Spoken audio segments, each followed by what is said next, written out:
వరంగల్ భద్రకాళి అమ్మవారి ఆలయంలో BRS MLC కవిత ప్రత్యేక పూజలు చేశారు. ఎమ్మెల్సీ కవిత వెంట మాజీ మంత్రి సత్యవతి రాథోడ్, మాజీ ప్రభుత్వ చీఫ్ విప్ దాస్యం వినయ్ భాస్కర్ ఉన్నారు. అమ్మవారిని దర్శించుకోవడం సంతోషంగా ఉందని కవిత అన్నారు. బీఆర్ఎస్ రజతోత్సవ మహాసభ కుంభమేళాను తలపించేలా జరగనుందన్నారు. రాష్ట్ర వ్యాప్తంగా ఉన్న మహిళా నేతలతో కలిసి సభా ప్రాంగణం పరిశీలించడానికి వచ్చినట్లు పేర్కొన్నారు.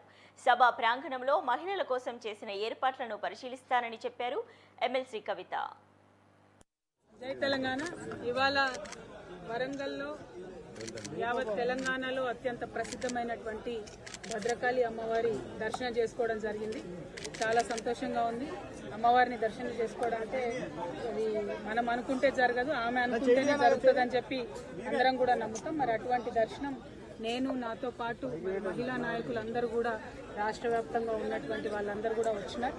వారందరితో కలిపి ఇక్కడ దర్శనం చేసుకోవడం, స్థానిక నాయకులు గౌరవనీయులు వినయన్న గారు, సత్యవతి రాథోడ్ గారు, విజయ్ భాస్కర్ గారు, జాగృతి నాయకులందరూ, బీఆర్ఎస్ నాయకులందరూ ఆధ్వర్యంలో చక్కగా దర్శనం చేసుకోవడం జరిగింది.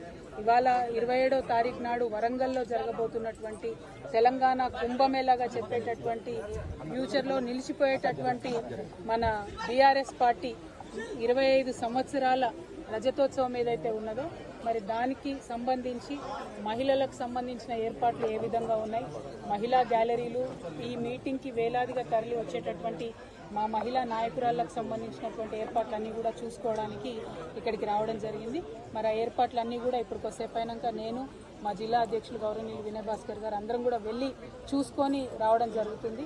అదేవిధంగా మరి వచ్చేటటువంటి సభకు వచ్చేటటువంటి మహిళా మండలకైనా, నాయకులకైనా, కార్యకర్తలకైనా నేను రిక్వెస్ట్ చేసేది ఏంటంటే మనం సభకు వచ్చిన తర్వాత ఎక్కడి వాళ్ళం అక్కడ వెహికల్స్ ఒక పద్ధతి ప్రకారం పార్కింగ్ చేసుకొని అందరం కూడా సభ లోపలికి ప్రవేశించి ప్రశాంతంగా కూర్చొని కేసీఆర్ గారు చెప్పేటటువంటి సారాంశాన్ని, స్పీచ్ని మొత్తం కూడా శాంతం విని ఆ తర్వాతే బయలుదేరే విధంగా మనం చాలా సిస్టమేటిక్గా ఒక క్రమశిక్షణతోని రావాలి. దానికి సంబంధించి అన్ని ఏర్పాట్లు పెద్ద ఎత్తున జరుగుతూ ఉన్నాయి.